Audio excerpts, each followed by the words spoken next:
Joining us now to talk about that, Republican Senator from Utah, Mike Lee, also sits on the Senate Judiciary Committee. Good to have you with us. Thank you. Listen, both sides sound a little dissatisfied tonight. I'm hearing from Democrats who say, you know, this whole thing's been a sham. We never got any of the evidence and witnesses that we thought we needed to complete this. On the other side, a lot of people on the right are asking me, what the heck happened? Why isn't this resolved before the State of the Union? What went down tonight? Look, we all wish that it could have been, and perhaps it should have been. We were told that we couldn't get it done between now and then. In the meantime, this is a victory. It's a huge victory that we got this evidentiary issue behind us.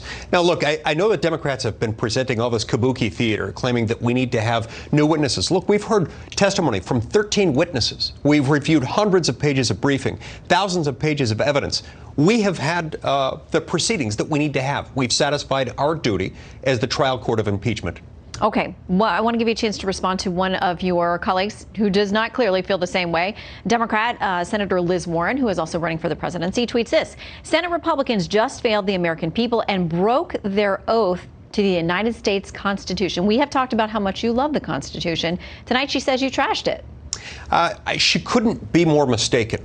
Look, it is very important to honor the rights of the accused. As she knows, of all people, a former law professor, she should respect the fact that we're looking out for the rights of the accused here. Donald Trump was incorrectly accused of a lot of things, and we honored his procedural rights in a way that the House of Representatives always refused to do.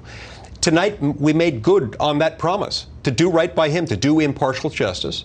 And we concluded appropriately that we don't need to have any more witnesses. After all the witnesses and all the evidence that we've received, there's no more need to do that. Okay, here's what Senator Blumenthal has to say about what the trial really means. I was so deeply disappointed and dismayed. There's no vindication here, no victory for the president.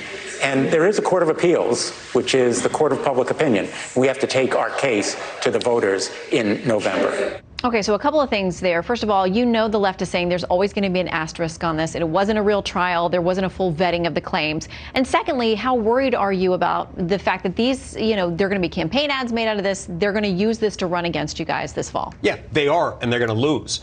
This is going to backfire. I think the American people see what we see, which is that the American people, especially America's hardworking, poor middle-class Americans, are doing much better under the Trump economy because of his leadership. And they're also seeing that the president has been unfairly accused. One thing Americans don't put up with is bullying. And they're tired of being bullied. They're tired of seeing President Trump be bullied by the mainstream liberal media and those who are allied with them in the Senate. We're not going to let that happen. Okay, so the issue of this not being a real trial because there weren't witnesses and more documents. Look, in every court in America, let's take every trial court in the federal judiciary. You have federal district courts. Those are trial courts. And yet most proceedings, whether they're civil or criminal, that come before the trial court don't culminate in a full-blown trial. Why? Because courts have not only the power but also the obligation to not continue to accumulate more evidence once there is no material dispute in the facts in front of them. That's what we faced in this case. There was no need for any additional evidence because it wouldn't change any material fact before us. What we've been hearing the last couple of weeks, that it's not just the president who was on trial, it is the senators themselves.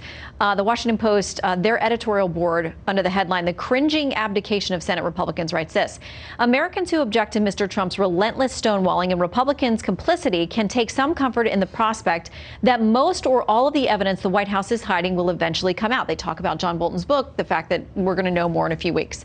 They say we can only hope that voters who wanted that evidence to be heard in the trial will respond by showing incumbent senators that they are a force to be reckoned with.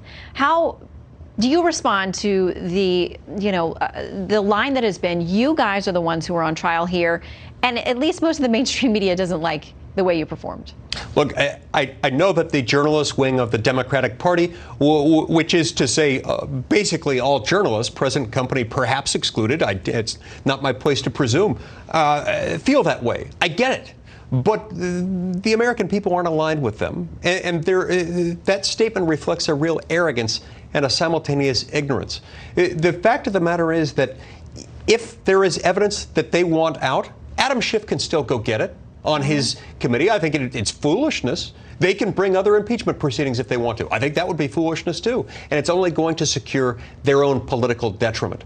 But they're wrong to say that somehow this is the Senate's fault, that the Senate's on trial. Adam Schiff and Jerry Nadler are on trial, and they didn't fare well. All right, Senator Lee, it's been a long week. Thanks for popping in. Thank you. Good to see you.